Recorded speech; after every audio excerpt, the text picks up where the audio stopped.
ଆଜ୍ଞା ଆମର ଯଦି ସେଟଅପ୍ ନ ଚେଞ୍ଜ କଲେ ଆପଣ ପ୍ରୋଗ୍ରାମ କରିପାରିବେ ନାହିଁ। ଲୋକ ପବ୍ଲିକ ହିଁ ଖୋଜୁଛନ୍ତି ଭାଇ ଗୋଟେ ନୂଆ ନୂଆ ସେଟଅପ୍ ଆଣ। ଯେହେତୁ ଆମେ ସେଟଅପ୍ ଚେଞ୍ଜ କରିବାକୁ ପଡ଼ିବ ସେଥିପାଇଁ ଗୋଟେ ଏଇଥର ଗୋଟେ ନୂଆ ଡିଜାଇନ୍ କରାହେଇଛି ଆଉ କମ୍ପିଟିସନ୍ ଗୀତ ମାଇଲା ତାହେଲେ ମୁଁ ଛାଡ଼ିବିନି। ମୋ ଡିଜିରୁ ତେଲ ସରିବା ଯାକେ ହିଁ ମୁଁ ତା ଆଗରେ ଫ୍ରଣ୍ଟରେ ଠିଆ ହେଇଥିବି। ମାନେ ଗଲାନି ପାଖାପାଖି 16-17 ବର୍ଷ ହେଲା। ସେତେବେଳକା ଏଇଭଳିଆ ଦମଦାର ସାଉଣ୍ଡ ନଥିଲା କିଛି। ସେଟା ନର୍ମାଲ ସାଉଣ୍ଡ ଯାହା ଚାଲିଥିଲା ସବୁ। ଏବେ ତ ସବୁ ଦମଦାର ସେଟ୍ ସବୁ ବାହାରିଗଲାଣି ଆଉ। Friends welcome to my YouTube channel जो जन मानू फाइनाल आम आसना पहुँचाई आज रिंकी डीजे पाखे आ रिंकी डीजे पाखे जहाँ छोट सेटअप बहुत पुराना सेटअप आज हूँ होम टूर वीडियो आपण मानी इंटरेस्टिंग ब्लॉग वीडियो आणुचु आर गणेश पूजा किसी अपडेट आसूसी आ देखिपारे मो पछपटे भी अच्छे ये रिंकी डीजे एपटे आईपटे आमर अच्छा ओनर ଜୟ ଜଗନ୍ନାଥ। आउर भी होम टूर वीडियो हम आ देखी ये डीजे सेटअप ठिया पाल गुड़ाई जहाँकि आर गणेश पूजा किसी अपडेट अच्छी विथ तांकर लक्ष्मी पूजा को भी बड़ अपडेट आसूसी आपण मैंने वीडियो देखो जोड़ी रही वीडियो केमती कौन वीडियो होची निहाती जानीपारे कौन नहीं कौन होती कौन बड़ अपडेट अच्छी आउ गणेश पूजा कौन अपडेट अच्छी निहाती जानीपारे। तो चलते जावा देखिए आम home tour video home tour video केमती कौन होती निहाती कमेंट माध्यम जनइबे। तो चलते जावा let's go. Hello friends welcome to my YouTube channel जय जन भाई मानू आशा करते आपने बोलते आम बोलुँ आज हूँ Rinki DJ home tour video आउ फाइनाल आम सामने अच्छे रिंकी डीजे ओनर आउ वीडियोटी जब भल लगे निहाती लाइक कमेंट सब्सक्राइब करवा गणेश पूजा किसी अपडेट आसूसी आउ माने आगो को बड़ सेटअप हो ना से जिन भी अपडेट किसी अच्छी आउ चलो बुझा ओनर को किसी पचार बुझा कौन ना कौन अपडेट रोचे आउ कौन ना गणेश पूजा कौन अपडेट अच्छी। तो आम सामने अच्छा रिंकी डीजे भाई आम चैनल को आपको स्वागत। ଜୟ ଜଗନ୍ନାଥ। केमती कौन अच्छा ଭଲ ଅଛି ଭାଇ। आउ कह गले आप माने कह गले जिते सब आम डीजे सब माने मार्केट है कौन मोटिव है मुझे डीजे सेटअप गाड़ी गली ନା ଦେଖନ୍ତୁ ଆଜ୍ଞା ଆମର ଯଦି ସେଟଅପ୍ ନ ଚେଞ୍ଜ କଲେ ଆପଣ ପ୍ରୋଗ୍ରାମ କରିପାରିବେ ନାହିଁ। ଲୋକ ପବ୍ଲିକ ହିଁ ଖୋଜୁଛନ୍ତି ଭାଇ ଗୋଟେ ନୂଆ ନୂଆ ସେଟଅପ୍ ଆଣ। ଯେହେତୁ ଆମେ ସେଟଅପ୍ ଚେଞ୍ଜ କରିବାକୁ ପଡ଼ିବ ସେଥିପାଇଁ ଗୋଟେ ଏଇଥର ଗୋଟେ ନୂଆ ଡିଜାଇନ୍ କରାହେଇଛି ଆଉ। ତାପରେ ବି ଆପଣ କହିବାକୁ ଗଲେ ସାଉଣ୍ଡ ଲାଇନ୍ ଆସିବାରେ କେତେ ବର୍ଷ? ଦେଖନ୍ତୁ ମୁଁ ସାଉଣ୍ଡ ଲାଇନ୍ ଆଇଲା ମୁଁ ପାଖାପାଖି ମୁଁ 7 ବର୍ଷ ହେଲା ସାଉଣ୍ଡ ଚଲେଇନି। ମୋ ଦାଦା ସାଉଣ୍ଡ ଚଲାଉଥିଲେ ଯେହେତୁ ତାଙ୍କର ଟିକେ ପ୍ରୋବ୍ଲେମ୍ ହେଲାକୁ ମୁଁ ମୋ ରିସ୍କ ନେଇନା ସେଟଅପ୍ ସବୁ ଚଲାଚଲି କରୁଛି ସେଟଅପ୍ ବି ବଢ଼ଉଛି ମୁଁ ନିଜେ ମାଇଣ୍ଡ ଇଏ କରିନା। କହିବାକୁ ଗଲେ ମାନେ ଆପଣଙ୍କର ଦାଦା ଯିଏ ସେ ହେଉଛନ୍ତି ସେ ଅନର ହଁ ଆଉ ତାଙ୍କ ନାଁଟା ଟିକେ ପ୍ରୋବ୍ଲେମ୍ ଟିକେ ଜଣେଇବେ। ଅଭୟ ସାମଲ।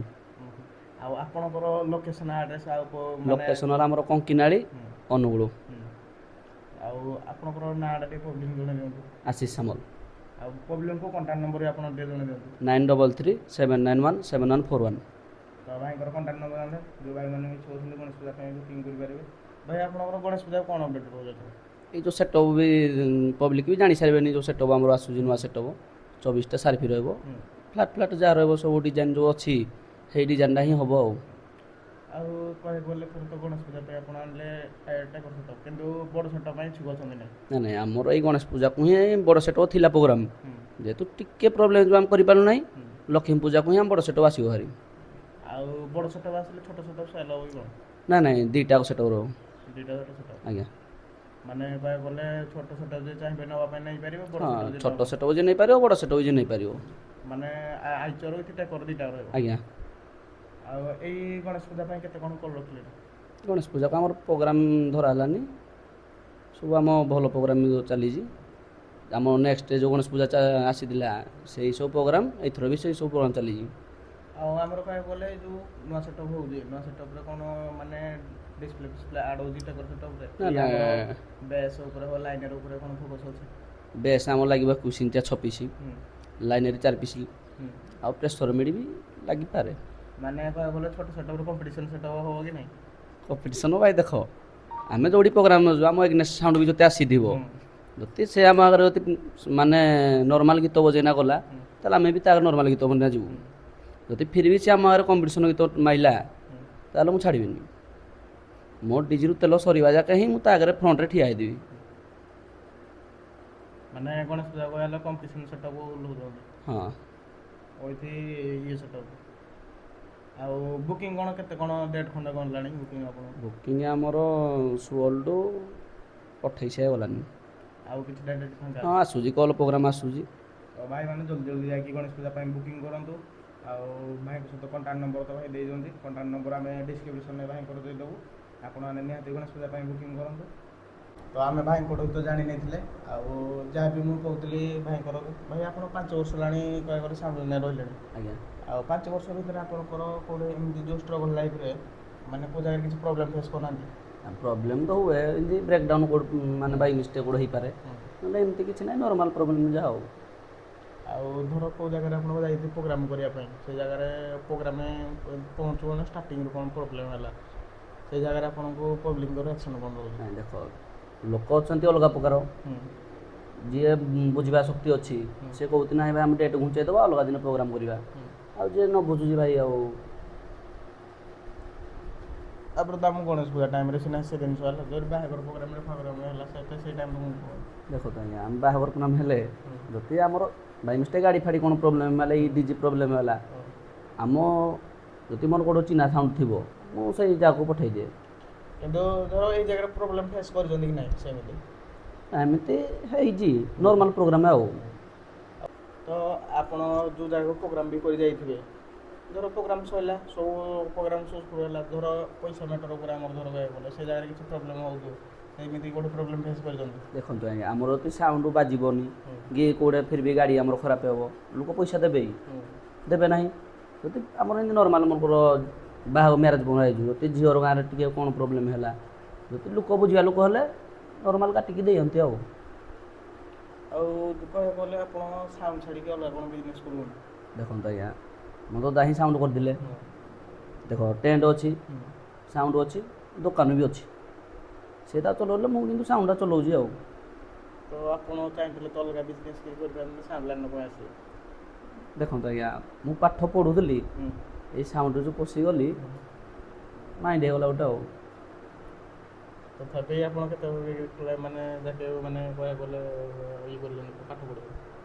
ମୁଁ କହିବି କ'ଣ ଆଉ, ସାଉଣ୍ଡ ଲାଇନ୍ ଯେଉଁ ପଡ଼ିଗଲି ପାଠ ଟିକେ ବେକାର ହେଇଗଲା ଆଉ, ସାଉଣ୍ଡରେ ଟିକେ ମାନି ହେଇଗଲା ଆଉ। ଏକ୍ଜାମ୍ ଦେଇ ଯାଇଥିଲି, ଏକ୍ଜାମ୍ ସରିଲାକୁ ପ୍ରୋଗ୍ରାମ୍ରେ ଗଲି, 10th ଏକ୍ଜାମ୍ ଦେଇ ଯାଇଥିଲି, ଏକ୍ଜାମ୍ ଯେମିତି ସରିଲା ପ୍ରୋଗ୍ରାମ୍ରେ ଗଲି, ସାଉଣ୍ଡରେ ଟିକେ ମାଇଣ୍ଡ ହେଇଯାଇଛି ଆଉ। ତ ଆପଣ ଯେଉଁ ଡିଜି ସେଟଅପ୍ କରୁଛନ୍ତି, ତ ଆପଣଙ୍କର ପବ୍ଲିକ୍ ତ ଡିମାଣ୍ଡ କରୁଥିବ ନା ଭାଇ ଆମର କିଛି ୟୁନିକ୍ ଡିଜାଇନ୍ ଫିଜାଇନ୍ ଆଣନ୍ତୁ, ମାନେ କିଛି ଅପଡ଼େଟ୍ ଦିଅନ୍ତୁ ଭାଇଙ୍କ ପାଇଁ। ନା ପବ୍ଲିକ୍ ତ କହୁଛନ୍ତି ଭାଇ ଗୋଟେ ସିଜିନ୍ ଚଲେଇଲ ଟିକେ ନୂଆ କର, ପବ୍ଲିକ୍ ଅନୁସାରେ ଆମେ ହିଁ ସେଟଅପ୍ ଚେଞ୍ଜ କରୁଛୁ। ପବ୍ଲିକ୍ କହୁଛି ଭାଇ ଟିକେ ସାର୍ଫି ବଢ଼ାଅ, ସାର୍ଫି ବି ଆମେ ବଢ଼ାଉଛୁ, ପବ୍ଲିକ୍ ଯାହା କହିବେ ଆମ ସେଟଅପ୍ ରହିବ ସେ ଭାଇ ଆଉ। ଆଉ ଗଣେଶ ପୂଜା ପାଇଁ ମାନେ କହିବାକୁ ଗଲେ ଆମର ଅପଡ଼େଟ୍ ତ ଶୁଣିଲେ, ତଥାପି ଆମର ଯେଉଁ ଆମର ଡିଜେ ରହୁଛି, ଡିଜି ହେବ ମାନେ ଯେଉଁ ଆମର ତା ସହିତ ଯେଉଁ ଗାଡ଼ି ଅଛି ଆମର ପିକଅପ୍ ହେଉ ମାନେ ଯାହା ବି ଯେଉଁ ଗାଡ଼ି ଅଛି ସେ ଗାଡ଼ି ଉପରେ କ'ଣ ଅପଡ଼େଟ୍ ରହୁଛି? ଡିଜି ଗାଡ଼ି ଆମ କିଛି ରହିବନି ଆଜ୍ଞା, ସେ ଯାହା ଅଛି ସେମ୍ ରହିବ। ସେମ୍ ରହିବ ଆମ ଯାହା କାରଣ ସାଉଣ୍ଡ ଏବେ ଉପରେ। ବି ଆମେ ଦେଖିବାକୁ ପାଇଲୁ ମାର୍କେଟରେ ମାନେ ଆଗରେ ଛୋଟ ଛୋଟ କିନ୍ତୁ ପଛରେ ଡିଜି ପାଇଁ ଆଇଚରେ ସବୁ ଆଣୁଛନ୍ତି, ସେ ଜିନିଷଟା କିଛି ଅପଡ଼େଟ୍ ରହୁଛି? ଦେଖିବା ଆମ ଲକ୍ଷ୍ମୀ ପୂଜାକୁ ବଡ଼ ଗାଡ଼ି ହେଲା ବେଳକୁ ଯାହା ପ୍ରୋଗ୍ରାମ୍ ରହିବ। ବଡ଼ ଗାଡ଼ିରେ ତ ହେଲେ ବଡ଼ ସେଟଅପ୍ ହେବ ନା? ବଡ଼ ସେଟଅପ୍ ହେବ, ସେ ତ ଡବଲ୍ ସେ ଗାଡ଼ି ଯିବ, ଡବଲ୍ ଗାଡ଼ିରେ ସାର୍ଫି ରହିବ, ଆଉ ଛୋଟ ସେଟଅପ୍ ରଖିବ ଏଇ। ନାଇଁ ଯିଏ ଧର ଭାଇ ଆମେ କହିବ ନାଇଁ ଭାଇ ଆମର ଛୋଟ ସେଟଅପ୍ ଦରକାର ଅଛି, ସେ ଜାଗାରେ କ'ଣ କରିବ? ବଡ଼ ସେଟଅପ୍ ନହେଲେ ଛୋଟ ସେଟଅପ୍? ଦେଖନ୍ତୁ ଆଜ୍ଞା, ଯଦି ଆମର ଡବଲ୍ ସେଟଅପ୍ ହୋଇଗଲା, ଯେ ଛୋଟ ସେଟଅପ୍ କରିବ ଭଲ ସେଟଅପ୍ ହିଁ ଆମେ ନେବୁ, ଯଦି ଆମର ଡବଲ୍ ଗାଡ଼ି ହେଇଗଲା ନା ସେଠି ଆଉ ମାନେ ଏଇ ଯେଉଁ ଆପଣ କରିଛନ୍ତି ଗଣେଶ ପୂଜା ପାଇଁ ଯେଉଁ ଡିଜାଇନ୍ ଆମର କହିବାକୁ ଗଲେ ଆମେ ବି ଡିଜାଇନ୍ ଦେଖୁଥିଲୁ, ଆଉ ଆମେ ବି ଇନଷ୍ଟାରେ ଭିଡ଼ିଓ ପକାଇଥିଲୁ ଆମର ଇନଷ୍ଟାଗ୍ରାମ୍ ଆକାଉଣ୍ଟରେ, କିନ୍ତୁ ସେ ଡିଜାଇନ୍ ଉପରେ ମୋଟିଭେସନ୍ କାହାର କ'ଣ ଥିଲା ମାନେ ଏମିତି ଡିଜାଇନ୍ କରିବା ବୋଲି? ମୁଁ ଆଉ ଗୋଟେ ଡିଜାଇନ୍ ହିଁ ଭାବିଥିଲି, ଯେହେତୁ ପବ୍ଲିକ୍ କହିଲେ ନାହିଁ ଭାଇ ଏଇଟା ଭଲ ଲାଗୁନି, ଦୁଇଟା ଡିଜାଇନ୍ ଦେଖେଇଲି ପବ୍ଲିକ୍କୁ, ପବ୍ଲିକ୍ କହିଲେ ଭାଇ ଏଇ ଡିଜାଇନ୍ଟା କର, ସେଥିପାଇଁ ଏଇ ଡିଜାଇନ୍ଟା ହେବ ଆଉ। ତ ଗାଡ଼ି କାମ କେତେ କ'ଣ ଷ୍ଟାର୍ଟ ହେଲାଣି ନାହିଁ? ଗାଡ଼ି କାମ କିଛି ହେଇନି, ଆମର ୟା ପର ମନ୍ଥରେ ମ୍ୟାରେଜ୍ ପ୍ରୋଗ୍ରାମ୍ ଅଛି, ମ୍ୟାରେଜ୍ ପ୍ରୋଗ୍ରାମ୍ ସରିଲାଠୁ ଗାଡ଼ି କାମ ହେବ ଆଉ। ତ ଗାଡ଼ି କାମ ତ ଭାଇଙ୍କର ହେଇନି, ଆଉ ଗାଡ଼ି କାମ ହେଲାଠୁ ଆମେ ନିହାତି ଭାଇଙ୍କ ଚ୍ୟାନେଲ୍ରେ ଅପଡ଼େଟ୍ ଦେଇଦେବୁ, ଭାଇଙ୍କର ଯେଉଁଦିନ ପ୍ରୋଗ୍ରାମ୍ ଥିବ ଆମେ ଅପଡ଼େଟ୍ ଦେବୁ। ତ ଭାଇ ଆମର ଗଣେଶ ପୂଜାରେ କହିବାକୁ ଗଲେ ଆପଣ ତ ବୁକିଂ କଲେଣି, ଆଉ ଫାଷ୍ଟ କଲ୍ ଆପଣଙ୍କର କେଉଁଠି ଅଛି ଓପନିଂ କହିବାକୁ ଗଲେ?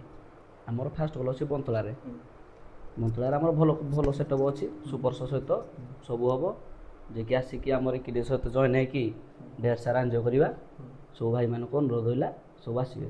ତ ତ ଭାଇ ପବ୍ଲିକ ଏତେ ସାରା ଆପଣଙ୍କୁ ଭଲ ପାଇବା ଦେଇଛନ୍ତି ଯାହାକି ଆପଣ ଭିଡ଼ିଓରେ ବି କହୁଥିଲେ, କିନ୍ତୁ ଏତେ ସାରା ଭଲ ପାଇବା ଦେଇଥିବାରୁ ପବ୍ଲିକକୁ କ'ଣ କହିବେ ଆପଣ? ଏତେ ସାରା ଭଲ ପାଇବା ଦେଇଥିବାରୁ ପବ୍ଲିକ ମାନଙ୍କୁ ମୋର ଦିନସେ ଧନ୍ୟବାଦ। ତାଙ୍କ କୃପାରୁ ଆପଣମାନେ ଭଲରେ ଥାଆନ୍ତୁ, ଆମେ ବି ଭଲରେ ଅଛୁ। ଆମ ନୂଆ ସେଟଅପ୍ ଡିଜାଇନ୍ ଆପଣମାନଙ୍କୁ କେମିତି କ'ଣ ଲାଗୁଛି ଆମ ଭାଇଙ୍କ ଚ୍ୟାନେଲରେ ମତାମତ ଜଣାନ୍ତୁ। ତ ଭାଇ ଆମେ ତ ଶୁଣିଲେ ଯାହାକି ପବ୍ଲିକକୁ ଆପଣ ଦେଶ ସାରା ଭଲ ପାଇବା ଦେଇଥିବାରୁ ଆପଣମାନେ ତ ପବ୍ଲିକଙ୍କୁ ତ ଧନ୍ୟବାଦ ଜଣାନ୍ତି, କିନ୍ତୁ ଭାଇ ଗଣେଶ ପୂଜାରେ କହିବାକୁ ଗଲେ ଆପଣଙ୍କର କମ୍ପିଟିସନ୍ ତ କଲ୍ କହିଲେ ଛୋଟ ଛୋଟରେ ବହୁତ ହେଉଛି।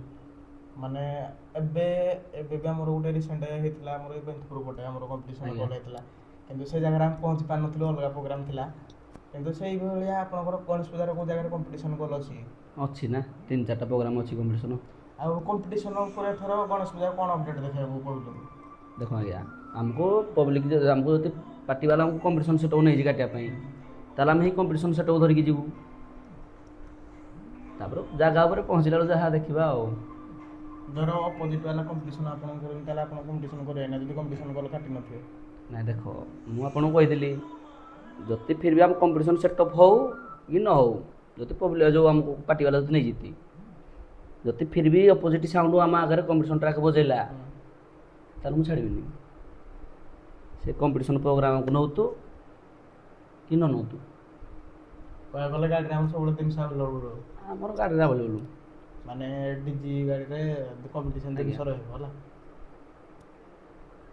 ସେଇ ଜାଗାରେ ଯଦି କମିଟି ମେମ୍ବର ଆପଣମାନଙ୍କୁ କହିବାକୁ ଗଲେ କମିଟି କହିବେ ଆମର ତ କମ୍ପିଟିସନ୍ କାଟି ନଥିଲା, ଆପଣ କମ୍ପିଟିସନ୍ କଲେ, କିନ୍ତୁ ସେ ଜାଗାରେ ଯଦି ଆପଣଙ୍କୁ ପେମେଣ୍ଟ ପତ୍ର ଉପରେ କ'ଣ ଯଦି ଇସ୍ୟୁ ହୁଏ, ତାହେଲେ ସେ ଜାଗାରେ କ'ଣ କରିବେ? ଦେଖନ୍ତୁ ଆଜ୍ଞା, ଆମକୁ ଯଦି ପବ୍ଲିକ ନେଇନାହାନ୍ତି କମ୍ପିଟିସନ୍ ସେଟଅପ୍ରେ, ଆମେ ଯଦି ଆମ ଆଡ଼େ ଆମେ କମ୍ପିଟିସନ୍ କଲୁ, ତାହେଲେ ପବ୍ଲିକ ହିଁ ଖୁସି ହେବେ। ଆମକୁ ଯିଏ ଡିସିପି ଗାଡ଼ିଟା ନେଇଛି ସେ ଖୁସି ହେବେ ନାହିଁ କୁହ? ଖୁସି ହେବେ ଯେ ଆମକୁ ସେ କମ୍ପିଟିସନ୍ ଆମେ କାଟିନୁ, ସେ ଆସିକି ଆମର କମ୍ପିଟିସନ୍ କଲେ। ତ ଭାଇଙ୍କଠୁ ତ ଜାଣିଲେନି। ଆଉ ଛୋଟ ସେଟଅପ୍ରେ ଭାଇ ଆପଣଙ୍କ ଏରିଆରେ ଯଦି ଛୋଟ ସେଟଅପ୍ ଚାଲୁଛି କି ବଡ଼ ସେଟଅପ୍ ଚାଲୁଛି, କିନ୍ତୁ ଛୋଟ ସେଟଅପ୍ ଭିତରେ ଯଦି କମ୍ପିଟିସନ୍ ପାଇଁ ବି ଚାହୁଁଛନ୍ତି, ଭାଇ ବି ଆମର ରାଜି ଅଛନ୍ତି କମ୍ପିଟିସନ୍ ପାଇଁ। ଆଉ ଭାଇଙ୍କୁ ବି କମ୍ପିଟିସନ୍ ପାଇଁ ବି କଣ୍ଟାକ୍ଟ କରିପାରିବେ। ଆଉ ତାଙ୍କର ଲକ୍ଷ୍ମୀ ପୂଜା ପାଇଁ ବି ଆସିଯାଉଛି ବଡ଼ ସେଟଅପ୍, ଯାହାକି ରିଙ୍କି ଡିଜେର ଆଇଚର୍ ସେଟଅପ୍। ଆଉ ଆଇଚର୍ ସେଟଅପ୍ ଆପଣମାନେ ବି ଲକ୍ଷ୍ମୀ ପୂଜାକୁ ତାଙ୍କର ଗ୍ରାଣ୍ଡ ସେଟଅପ୍ ଆସୁଛି, ସେଇ ସେଟଅପ୍ ଆପଣ ବୁକିଂ କରିନା ବି ଏଣ୍ଟରଟେନମେଣ୍ଟ କରିପାରିବେ। ତ ଭାଇଙ୍କଠୁ ଆମେ କିଛିଟା ଶୁଣିନେଲେ, ଆଉ ଭାଇଙ୍କଠୁ ଆମେ କିଛିଟା ଶୁଣିନେଲେ, ଆଉ ଅନର ଆମ ଚ୍ୟାନେଲକୁ ଟାଇମ୍ ଦେଇଥିବାରୁ ଭାଇ ଆପଣଙ୍କୁ ଧନ୍ୟବାଦ। ଜୟ ଜଗନ୍ନାଥ। ଜୟ ଜଗନ୍ନାଥ। ଆଉ ଭାଇ ଚାଲନ୍ତୁ ଯିବା ଏଥର ତାଙ୍କର ଦାଦାଙ୍କଠୁ କିଛି ପଚାରିକି ବୁଝିନା। ସେ ବି ଆଗରୁ ଥିଲେ ଅନର, କିନ୍ତୁ ଏଇ ଭାଇ ଏବେ ଆମର 5 ବର୍ଷ ହେଲାଣି ଅନର, ସେ ଆଗରୁ ଥିଲା, ତାଙ୍କର କେମିତି କ'ଣ ଷ୍ଟ୍ରଗଲ୍ ଅଛି ସେ ଜିନିଷ ବିଷୟରେ ପଚାରିକି ବୁଝିବା। ତ ଚାଲନ୍ତୁ ଯିବା ଅନର ମାନେ ଫାଷ୍ଟ ଅନରକୁ ପଚାରିକି ବୁଝିବା। ଆଉ ତ ଭାଇଙ୍କଠୁ ତ କିଛି ଶୁଣିନେଲେ, ଯାହାକି ତାଙ୍କର ଏବେ ଆସିନା ପହଞ୍ଚାଇନ୍ତି ଆମର ତାଙ୍କ ଦାଦା, ମାନେ କହିବାକୁ ଗଲେ ରିଙ୍କି ଡିଜେର ଫାଷ୍ଟ ଅନର। ଆଉ ଭାଇଙ୍କର କହିବାକୁ ଗଲେ ସେ ସେଟଅପ୍ ଇଏ କରିପାରିଲେ, ଆର ଭାଇ ଆମର ସମ୍ଭାଳୁଥିଲେ। ଆଉ ତାଙ୍କର କେମିତି କ'ଣ ଏକ୍ସପିରିଏନ୍ସ ହେଲା, ସେ ସେଟଅପ୍ କ'ଣ କେବେ କ'ଣ ଆସିଥିଲେ, ତ ତାଙ୍କୁ ଚାଲନ୍ତୁ ପଚାରି ବୁଝା। ଆମ ସାମ୍ନାରେ ଅଛନ୍ତି ଅନର, ଫାଷ୍ଟ ଅନର। ତ ଭାଇ ଆମ ଚ୍ୟାନେଲକୁ ଆପଣଙ୍କୁ ସ୍ୱାଗତ। ଆଉ କେମିତି କ'ଣ ଅଛନ୍ତି? ଭଲ, ଜଗନ୍ନାଥଙ୍କ କୃପାରୁ ଭଲରେ ଅଛି। ଆଉ କହିବାକୁ ଗଲେ ଆପଣ ତ ସେଟଅପ୍ ଆଣିଥିଲେ, ଯାହାକି ରିଙ୍କି ଡିଜେ କହିବାକୁ ଗଲେ ଷ୍ଟାର୍ଟ କରିଛନ୍ତି ଆପଣ, କିନ୍ତୁ କେବେଠୁ କ'ଣ ଆପଣ ଷ୍ଟାର୍ଟ କରିଛନ୍ତି? ଷ୍ଟାର୍ଟ ହେଇଗଲାଣି ପାଖାପାଖି 16-17 ବର୍ଷ ହେଲା। ସେତେବେଳକା ଏଇଭଳିଆ ଦମଦାର ସାଉଣ୍ଡ ନଥିଲା କିଛି, ସେଟା ନର୍ମାଲ ସାଉଣ୍ଡ ଯାହା ଚାଲିଥିଲା ସବୁ। ଏବେ ତ ସବୁ ଦମଦାର ସେଟ୍ ସବୁ ବାହାରିଗଲାଣି। ଆଉ ସେଇ ଟାଇମ୍ର ଷ୍ଟ୍ରଗଲ୍ ଟିକେ ପ୍ରୋବ୍ଲେମ୍ ଆପଣ ଟିକେ ଜଣାନ୍ତୁ, କେମିତି କ'ଣ ମାନେ କେଉଁଠୁ କ'ଣ ଷ୍ଟାର୍ଟ କରିଥିଲେ ବିଜନେସ୍, କ'ଣ ନାହିଁ କ'ଣ? ପୂର୍ବରୁ ଆଗ ଥିଲା ଆମର ସେଇ ଦୋକାନ ଥିଲା, ପ୍ରଥମେ ଦୋକାନକୁ ଷ୍ଟାର୍ଟ କରିଥିଲି। ତାପରେ ଦୋକାନ ପରେ ଏଠୁ ଇଣ୍ଟରେଷ୍ଟ ହେଲା ସେଇ ଡିଜେ ପାଇଁ, ମୁଁ ଡିଜେକୁ କରିଥିଲି। ଆଉ ତ ସେଇ ଟାଇମ୍ରେ ଆମର କହିବାକୁ ଗଲେ ଏମିତିକା ଡିଜେ ମାନେ ଚାଲୁଥିଲା କି ମାନେ ଅଲଗା କିଛି ଚାଲୁଥିଲା? ସେଇଭଳିଆ ସବୁ ଏତେ ବଡ଼ ଡିଜେ ନଥିଲା, ସବୁ ନର୍ମାଲ ଥିଲା। ତଥାପି ଏଇ ଛୋଟ ଛୋଟ ସବୁ 800 ୱାଟ୍ 650 ୱାଟ୍ ଏଇଭଳିଆ ସ୍ପିକର ସବୁ ବଜା ହେଉଥିଲା। ଏବେ ତ ସବୁ ବାହାରିଲାଣି 2000, 3000, 4000 ସବୁ ସ୍ପିକର ବାହାରିନି, ସେଟଅପ୍ ଚାଲୁଛି। ତଥାପି ଆପଣ କେଉଁ ଗାଡ଼ିରୁ କେମିତି କ'ଣ ଷ୍ଟାର୍ଟ କରିଥିଲେ ଡିଜେ ସେଟଅପ୍? ସେ ଆଗରୁ ଚାଲିଛି ସବୁ, ପ୍ରଥମେ ଟେକର ଚାଲିଛି। ଆଉ ଟେକର ଷ୍ଟାର୍ଟ ହେଇଛି। ଆଉ ନାଇଁ ଆପଣଙ୍କର କହିବାକୁ ଗଲେ ମାନେ ଅଲଗା ଅଲଗା ଡିଜେ ସବୁ ମାନେ ଟଲି ସେଟଅପ୍ ଷ୍ଟାର୍ଟ କରନ୍ତି, ଆପଣ କେଉଁ ଡିଜେ ଗାଡ଼ିରୁ ସେଟଅପ୍ ଷ୍ଟାର୍ଟ କରନ୍ତି? ହଁ, ମୁଁ ସେଇ ଟେକର ଷ୍ଟାର୍ଟ କରିଛି। ଟେକର ଷ୍ଟାର୍ଟ କରିଛି। ସେଇ ଟାଇମ୍ରେ କେତେ କ'ଣ ଜିନିଷ ଲାଗୁଥିଲା ଗାଡ଼ିରେ? ସେଇ ଟପ୍ ଲାଗୁଥିଲା 4 ପିସ୍, ଆଉ ବେସ୍ ଲାଗୁଥିଲା 2 ପିସ୍, ଆଉ ଯାହା ସବୁ ଲାଇଟ୍ ଫାଇଟ୍ ସବୁ ଛୋଟ ଛୋଟ ଚାଲିଥିଲା। ଆଉ ସେଇ ଟାଇମ୍ରେ ଆପଣଙ୍କୁ କେମିତି କ'ଣ ପ୍ରୋଗ୍ରାମ୍ ଲାଗେ? ସେତେବେଳେ ତ ଆଜିକାଲି ପ୍ରୋଗ୍ରାମ ଆସି ପ୍ରୋଗ୍ରାମ ବହୁତ ଲୋକମାନେ ଖୁସି ମଜା କରନ୍ତି। ଆଜିକାଲି ତ ସବୁ ଟିକେ ବଡ଼ ବଡ଼ ସେଟଅପ୍ ସେଇ ଚାଲିଲାଣି। ଆଗ ମଜା ଆଉ ଏବେ ନାହିଁ ସେଇ ସାଉଣ୍ଡ। ଆଗ ସାଉଣ୍ଡ ଭଲ ମଜା ଥିଲା, ଲୋକମାନେ ଭଲ ଆଗ୍ରହ କରୁଥିଲେ, ଇଏ ସାଉଣ୍ଡ ବାଲାକୁ ଖୁସି ମଜା ଦେଉଥିଲେ, ଭଲ ପ୍ରେଷ୍ଟିଜ୍ ଦେଖାଉଥିଲେ। ଆଜିକାଲି ଆଉ ସାଉଣ୍ଡରେ ପ୍ରେଷ୍ଟିଜ୍ ନାହିଁ। ତ ଭାଇ କହିବାକୁ ଗଲେ ଆପଣ ତ ଅଲଗା ବିଜନେସ୍ ବି କରୁଥିଲେ, କିନ୍ତୁ ଡିଜେ ଲାଇନ୍କୁ ଆସିବାର ଆପଣଙ୍କୁ କ'ଣ ଏମିତି ହେଇଥିଲା ଯେ ନାଇଁ ମୁଁ ଡିଜେ ସେଟଅପ୍ଟେ କରିବି ଆଉ ଏଇଥିରୁ ହିଁ ଗୋଟେ ବିଜନେସ୍ ଷ୍ଟାର୍ଟ କରିବି? କହିଲି ପରା ସେଇ ଦୋକାନ ଥିଲା, ଦୋକାନ ଚାଲିଥିଲା ପରେ ସାଉଣ୍ଡ ସବୁ ଥିଲା ଚାଲିଥିଲା, ବେଶୀ ନାହିଁ, କମ୍ ସେ ସେଟଅପ୍ ସବୁ ଥିଲା। ଏତେ ଆମର ଏବେ କାଲି ଆଜିକାଲି ସାଉଣ୍ଡ ପ୍ରବଳ, ସେତେବେଳେ ନଥିଲା। ତେଣୁକରି ସାଉଣ୍ଡ ପ୍ରତି ଇଣ୍ଟରେଷ୍ଟ ହେଲା, ସେ କଲେ ଆଉ। ତ ଚାହିଁଥିଲେ ବି ଆପଣ ଅଲଗା ବିଜନେସ୍ କରିପାରିଥାନ୍ତେ। ଅଲଗା ବିଜନେସ୍ ବି ଚାଲିଛି, ମୋର ତ ଅଛି ଦୋକାନ କହିଲି ଅଛି, ତାପରେ ସାଉଣ୍ଡ କଲି, ତାପରେ ବି ପୁଣି ଟେଣ୍ଟ କରିଦେଇଥିଲି। ଟେଣ୍ଟ ବିଜନେସ୍ ବି ଚାଲିଛି। ତ ମାନେ ଭାଇ ଆପଣ ଯଦି ସାଉଣ୍ଡ ସହିତ ଟେଣ୍ଟ କାମ ଚାହୁଁଛନ୍ତି, ଭାଇଙ୍କ ସହିତ କଣ୍ଟାକ୍ଟ କରିକି ବି ଟେଣ୍ଟ କାମ ବି ନେଇପାରିବେ ଭାଇଙ୍କ ସହିତ, ଆଉ ସାଉଣ୍ଡ ବି ବୁକିଂ କରିପାରିବେ। ତ ଭାଇ ଆପଣ ତ ସେଟଅପ୍ରେ ଯାହାକି କହିଲେ ସେଟଅପ୍କୁ ଚଲାଉଥିଲେ, କିନ୍ତୁ କ'ଣ ରିଜିନ୍ ହେଲା 5 ବର୍ଷ ପୂର୍ବରୁ ନା ସେଟଅପ୍ ମାନେ ପୁତୁରାଙ୍କୁ ହାତ ଦେଇକି ମାନେ ମୁଁ ରିଲାକ୍ସରେ ରହିବି ବୋଲି? ସେ ପ୍ରୋବ୍ଲେମ୍ କ'ଣ, ମୋର ଟିକେ ଦେହ ଖରାପ ହେଲା, ମୁଁ ଆଉ ସେଇ ଟେକର ଆଉ ଚଲେଇ ପାରିଲି ନାହିଁ। ଟେକରରେ ବସିଲେ ମୋର ଦେହ ଖରାପ ପ୍ରୋବ୍ଲେମ୍ ବାହାରୁଛି। ତେଣୁକରି ସେ ତାର ପୁତୁରା ପିଲା ସେ ତାର ଚଲାଉଛି, ସେ ଯାହା କହୁଛି ତା ଅନୁସାରେ ମୁଁ ଚାଲୁଛି ଆଉ। ମାନେ କହିବାକୁ ଗଲେ ମାଷ୍ଟର ମାଇଣ୍ଡ ହେଉଛନ୍ତି ଆପଣ ପୁତୁରା, ଆଉ ସେ ଯାହା କହୁଛନ୍ତି ଆପଣ ସେ ଯାହା କହିବ ତାହି ଅନୁସାରେ ସବୁ ମୁଁ ପ୍ରିପାରେସନ୍ କରିବି ଆଉ। ଆଉ ଭାଇ କି କହୁଥିଲେ କି ଯାହାକି ଆମର ଆସୁଛି ଲକ୍ଷ୍ମୀ ପୂଜାକୁ ବଡ଼ ସେଟଅପ୍, ମାନେ କହିବାକୁ ଗଲେ ଆଇଚର ସେଟଅପ୍, ତାକୁ ନେଇ କ'ଣ କହିବେ? ଆମର ତ ଏଇ ଗଣେଶ ପୂଜାରେ ଆଇଚର ସେଟଅପ୍ ହବାର ଥିଲା ପ୍ରୋଗ୍ରାମ, କୌଣସି ଅସୁବିଧା ଯୋଗୁଁ ସେ ବନ୍ଦ ହେଇଯାଇଛି। ସେଟା ଲକ୍ଷ୍ମୀ ପୂଜା ବେଳକୁ ବାହାରିବ। କିନ୍ତୁ ମାନେ ଦୁଇଟା ସେଟଅପ୍ ରହିବ? ହଁ, ଦୁଇଟା ସେଟଅପ୍ ରହିବ। ଦୁଇଟା ସେଟଅପ୍ ରହିବ, ଆଉ ଦୁଇଟା ସେଟଅପ୍ର ପ୍ରୋଗ୍ରାମ ବି ଭଲ ହେବ। ହଁ, ଦୁଇଟା ସେଟଅପ୍ ଟେକର ହଉ ଆଇଚର ହଉ, ଦୁଇଟା ଭଲ ସେଟଅପ୍ ରହିବ। ତ କାରଣ ଏବେ ବି ଆମେ ଦେଖୁଥିଲୁ ଆପଣଙ୍କର ଗଣେଶ ପୂଜା ପାଇଁ ଟେକର ସେଟଅପ୍ ଡିଜାଇନ୍ ଚେଞ୍ଜ ହେଉଛି। ହଁ, କିନ୍ତୁ ଭାଇ ଯଦି କିଏ ଆପଣଙ୍କଠୁ ଯଦି ଟେକର ସେଟଅପ୍ କିଣିବା ପାଇଁ ଚାହାନ୍ତି, ମାନେ କହିବାକୁ ଗଲେ ଲକ୍ଷ୍ମୀ ପୂଜା ଆପଣ ବଡ଼ ସେଟଅପ୍ କାଢ଼ିବେ ନା, ଯଦି କିଏ ଛୋଟ ସେଟଅପ୍ କିଣିବା ପାଇଁ ଚାହାନ୍ତି ତ ଆପଣ ଦେବା ପାଇଁ ରାଜି କି ନାହିଁ? ହଁ, ଟେକର ସେଟଅପ୍ ଛାଡ଼ି ଦିଆହେବ। ରାଜି? ହଁ, କିଏ ନେବେ ବିକ୍ରି ହେଇଯିବ, ସେ ଛାଡ଼ି ଦିଆହେବ। ତ ଭାଇଙ୍କଠୁ ତ ଶୁଣିଲେ, ଆଉ ଭାଇ ବି କହୁଛନ୍ତି କି ଯାହାକି ଗଣେଶ ପୂଜାରେ ତାଙ୍କର ଟେକର ସେଟଅପ୍ ନ୍ୟୁ ଡିଜାଇନ୍ ହେଉଛି, ଆଉ ତାଙ୍କର ଲକ୍ଷ୍ମୀ ପୂଜାକୁ ନ୍ୟୁ ଡିଜାଇନ୍ ଆସୁଛି, ଯାହାକି ଆମର ବଡ଼ ଆକାର ଆସୁଛି ଆଇଚର ସେଟଅପ୍। ଆଉ ଭାଇମାନେ ଯଦି ଆପଣ ଭାଇଙ୍କଠୁ ଛୋଟ ସେଟଅପ୍ ନେବା ପାଇଁ ଚାହୁଁଛନ୍ତି, ସେ ବି ଦେବା ପାଇଁ ରାଜି ଅଛନ୍ତି। ଆଉ ଭାଇ ଯଦି କିଏ ଯଦି ସେଟଅପ୍ ଆପଣ ନିଅନ୍ତି, ତ ଟେକର ସେଟଅପ୍ ଆପଣ ତ ବଡ଼ ସେଟଅପ୍ ରିଙ୍କି ଡିଜେ ରଖିବେ, ତ ଯଦି ଛୋଟ ସେଟଅପ୍ରେ ଆପଣଙ୍କ ନାଁରେ ନେଇକି ଚଲେଇବା ପାଇଁ ଚାହାନ୍ତି, ତାହେଲେ ଆପଣଙ୍କ ଦେବା ପାଇଁ ରାଜି ତ? ହଁ, ନେବେ, ଚଲେଇବେ, କିଛି ଅସୁବିଧା ନାହିଁ। ସେମିତି ପ୍ରୋବ୍ଲେମ୍ ନାହିଁ? ନାଇଁ, ପ୍ରୋବ୍ଲେମ୍ କ'ଣ ଅଛି? କାରଣ ଭାଇ ଆଜିକାଲି କାରଣ ସେଟଅପ୍ ନେଲା କ'ଣ ଭାଇ ସେ କହୁଛନ୍ତି ଭାଇ ତମେ ନାଁ ଚେଞ୍ଜ କର ବୋଲି, ତ ସେଥିପାଇଁ ଆପଣଙ୍କର କ'ଣ ଅଛି ମତାମତ? ହଁ, ବିକ୍ରି ନେଇସାରିଲା ପରେ ଅଲଗା କ'ଣ ନାଁ ଦେବା, ଦେଖିବା କି ବ୍ୟବସ୍ଥା କ'ଣ କରିବା।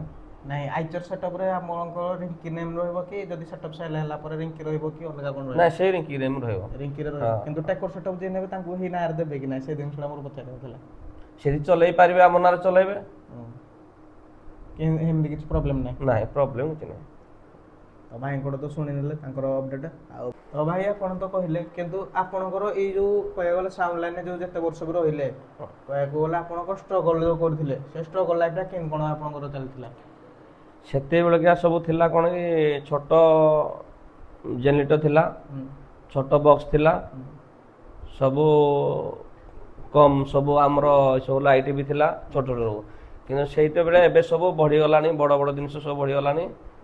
ତେଣୁକରି ପ୍ରତ୍ୟେକ ବର୍ଷକୁ ବର୍ଷ ଯେତିକି ଜିନିଷ ବଢ଼ି ଚାଲିଛି, ତାର ବି ଇନଭେଷ୍ଟ ହେତିକି କରି ଚାଲିଛି।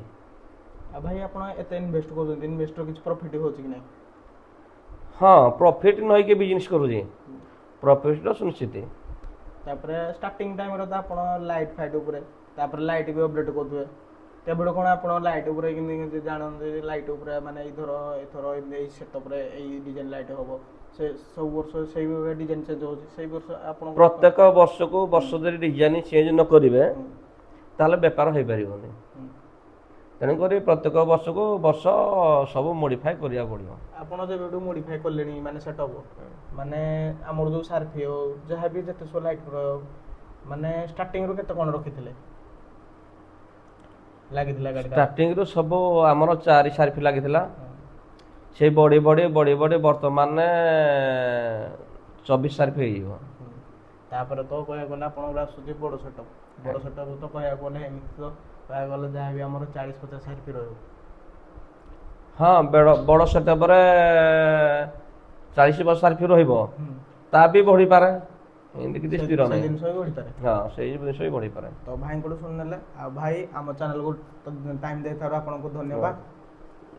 ତ ଭାଇ ଆପଣ ତ ସେଟଅପ୍ ଯାହା କରୁଥିଲେ, କିନ୍ତୁ ସେଟଅପ୍ରେ ଆପଣ କହିବାକୁ ଗଲେ ଯେତେ ସବୁ ଆମର ଏବେ ସିନା ଲାଇଟ୍ ଫାଇଟ୍ ସବୁ ହେଉଛି, ସେଇ ଟାଇମ୍ରେ ଆପଣଙ୍କ ଲାଇଟ୍ ଫାଇଟ୍ କେମିତି କ'ଣ ଥିଲା? ଆଗ ସବୁ ପୁରୁଣା ଥିଲା, ଆମର ସବୁ LED ଥିଲା, ସ୍ପଟ୍ ଥିଲା, ସବୁ ଲମ୍ବା ତୋରି ବାଲା ଚୁଙ୍ଗା ଲାଗୁଥିଲା। ସବୁ ଏବେ ତ ନୂଆ ସବୁ ମଡ଼େଲ ବାହାରିଲାଣି, ସାର୍ଫି ବାହାରିଲାଣି, ସାର୍ଫି ତ ବାହାରିଲା, କେହି ଲଗେଇ ନଥିଲେ, ଏମାନେ କେହି ଜମା ରଶ୍ମି ଏକା ସବୁ ଲଗେଇଥିଲେ, ବଡ଼ ବଡ଼ ସେଟଅପ୍ ସବୁ ଲଗେଇଥିଲେ। କିନ୍ତୁ ଛୋଟ ସେଟଅପ୍ରେ କେହି କ'ଣ ଲଗେଇନଥିଲେ? ହଁ ଛୋଟ ସେଟଅପ୍ ଲାଗିନଥିଲା। ଏବେ ଛୋଟ ସେଟଅପ୍ ସବୁ 4-4ଟା ବଢ଼େଇକିନି ଧୀରେ ଧୀରେ ବଡ଼ ଜିନିଷ ବହୁତ ଗୁଡ଼େ ବଢ଼େଇ ସାରିଲେଣି। ଆଉ ଭାଇ ଆପଣ ତ କହିଲେ ସିନା 4ଟା ଲଗେଇଥିଲେ, ଯେଉଁଟା ଆମେ 4ଟା ଲଗେଇଥିଲେ ଏଇ ଟାଇମ୍ରେ ପବ୍ଲିକଙ୍କ ରିଆକ୍ସନ୍ କ'ଣ ଥିଲା? ମାନେ ଏଇଟା 4ଟା ସାର୍ଫି ଲାଗିଛି, ସେ ଜିନିଷଟା କ'ଣ ମାନେ ପବ୍ଲିକ ସେତେବେଳକୁ ଜାଣିନଥିଲେ ଏଇ ସାର୍ଫି ବୋଲିଲା କ'ଣ? ହଁ ସାର୍ଫି ବୋଲି ଜାଣିନଥିଲେ, ସାର୍ଫି ଏଇଟା କ'ଣ ଗୋଟେ ବୋଲୁଛେ ବୋଲି ସବୁ ଲୋକ ଦେଖିବା ପାଇଁ ଯାଉଥିଲେ। ଆଉ କିନ୍ତୁ ଏବେକା ଯୋଉମାନେ କିନ୍ତୁ ସାର୍ଫି କହିବାକୁ ଗଲେ ସାର୍ଫି ନହେଲେ ପ୍ରୋଗ୍ରାମ ନାହିଁ। ହଁ ସାର୍ଫି ନହେଲା ପ୍ରୋଗ୍ରାମ, ଯାହା ପାଟିରେ ଶୁଣିଲେ ସାର୍ଫି କେତେ କିଏ ଲଗେଇଛି, ସେ ଜିନିଷଟା ଅପଡେଟ୍ ହେଉଛି। ଆଉ ତ ଭାଇ ଆପଣ ଷ୍ଟାର୍ଟ କଲେ ସତ, କିନ୍ତୁ ସେଇ ଟାଇମ୍ରେ କ'ଣ ମେସିନ୍ କ'ଣ ଥିଲା, ସବୁ କ'ଣ ନା ଜିନିଷ ଲାଗୁଥିଲା ସେ ଟାଇମ୍ରେ? ଆଉ ସେତେବେଳେ ସବୁ ସ୍ପିକର ଥିଲା ଆମର 400 ୱାଟ୍ ଟପ୍ ଥିଲା, 800 ୱାଟ୍ ଟପ୍ ଥିଲା, ଆଉ ବେସ୍ ଥିଲା ସବୁ 600 ଆଉଜା ସବୁ 600 ୱାଟ୍ ସବୁ ଥିଲା। ଏବେ ତ ସବୁ 1000, 2000, 3000, 4000 ସବୁ ବାହାରି ଗଲାଣି ଲଗେଇଲେଣି। ତାପରେ ବେସ୍କୁ ଲାଇନରେ ଏବେ ପ୍ରୋଗ୍ରାମ ଯାଉ ଟପ୍ ବି ଦେଖିବା ପାଇଁ ମିଳୁନି। ହଁ ଲାଇନରେ ଦେଲେ କମ୍ପଲସରି, ଲାଇନ ନେଲେ ହବନି। ଆଉ ପ୍ରେସର ମିଡି କମ୍ପଲସରି, କାରଣ କହିବାକୁ ଗଲେ କମ୍ପିଟିସନର ଜମା ନାହିଁ। ହଁ କମ୍ପିଟିସନ। ତ ଭାଇଙ୍କର କେମିତି କ'ଣ ଷ୍ଟ୍ରଗଲ୍ ଥିଲା ଭାଇଙ୍କଠୁ ତ ଶୁଣିଲେ, ଆଉ ଆମ ଚ୍ୟାନେଲକୁ ଭାଇ ଟାଇମ୍ ଦେଇଥିବାରୁ ଧନ୍ୟବାଦ। ଆଉ ସବୁବେଳେ ଆପଣ ଏମିତି ଭଲରେ ଥାଆନ୍ତୁ, ଆମେ ଭଲ ଅଛୁ। ଆଉ ଏତିକିରେ ଭିଡ଼ିଓ ଏଣ୍ଡ କରୁଛୁ। ଜୟ ଜଗନ୍ନାଥ ଭାଇମାନଙ୍କୁ। ଆଉ ଯଦି ଭିଡ଼ିଓଟି ଭଲ ଲାଗିଥିବ ନିହାତି ଲାଇକ୍ କମେଣ୍ଟ ସବସ୍କ୍ରାଇବ୍ କରିବେ। ଆଉ ଭାଇଙ୍କୁ ଯାଇକି ଗଣେଶ ପୂଜା ପାଇଁ ବି ବୁକିଂ କରନ୍ତୁ। ଆଉ ଏତିକିରେ ଭିଡ଼ିଓ ଏଣ୍ଡ କରୁଛୁ। ଜୟ ଜଗନ୍ନାଥ ଭାଇମାନଙ୍କୁ। ଜୟ ଜଗନ୍ନାଥ।